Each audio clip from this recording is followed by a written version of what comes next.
jiruu gadadoo keessa namni jirtu hadda rabbi sirraa jijjiiru. Bariinaa yaaddahu dhiinaa yaaddamu naja rabbi si haa baasu. Ciiftee lafattafu deemaa dhibamuu taa dhibamu rabbi si na didu. Dhukkuba imaana rabbi si na didu. Dhukkuba iyyummaa rabbi si haa fayyisu. Dhukkuba ilmii rabbi si haa fayyisu. Dhukkuba toohidaa rabbi si haa fayyisu. Kayyuun kee jabaadha of jabeessi karoora haaraa baasii milkeessi waan har'a hojjuu yerootti hin kennin har'uma hojjadhuuti xumurii har'a karoorsi kayyoo si dura dafii milkeessi. Akka dhuftan kanaan tola. Akka dhuftan kanaan harki keessan qullaan deebiin. Rabbi harka irra baasanii haa kaa'u. Yaa Rabbi du'aayi kana naa dhaga'i. Haajaa danuun qaba jette haajaa Rabbi haa baasuuf. Waan danuun na dhiba jette dhibee Rabbi irraa kaasu. Anas na dhukkuba abbaa warraasi ilmoonis ni dhabamu jette marfee isaatiin Rabbi haa akkamu. Ati martuu gartee qooda Rabbi siif haa baasu. Haajaa kee dhokataa mul'ata Rabbi siif haa baasu.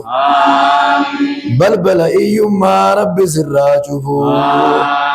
Balbala dhukkubaa Rabbi sirraa cufu. Jiruu gadadoo keessa namni jirtu hadda Rabbi sirraa jijjiiru. Jiruu gadadoo keessa namni jirtu hadda Rabbi sirraa jijjiiru. Bariinaa yaaddahu dhiinaa yaaddamu naja Rabbi si haa baasu.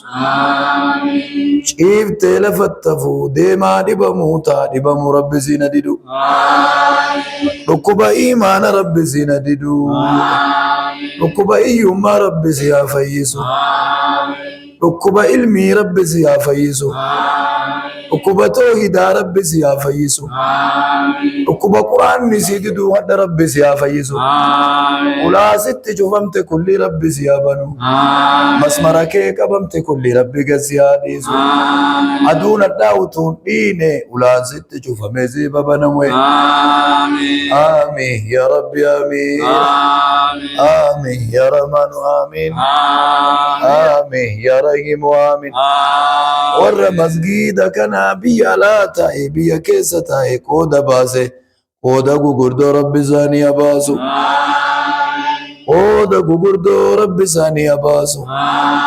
Haajaa dhokataa mul'ata Rabbi isaanii haa baasu.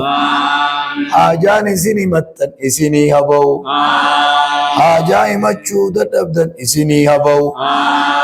Haajaan nama hangaattan Rabbiin isinii haa ga'u. Rakkoo ma'anaa daagiraa Rabbi isinii na didu. Namni ilmi sitti jallate hadda Rabbi siif haa qajeelchu. Namni intalli kee jallatte Rabbi siif haa qajeelchu. Intalaayyee la'uu naja Rabbi nu haa baasu.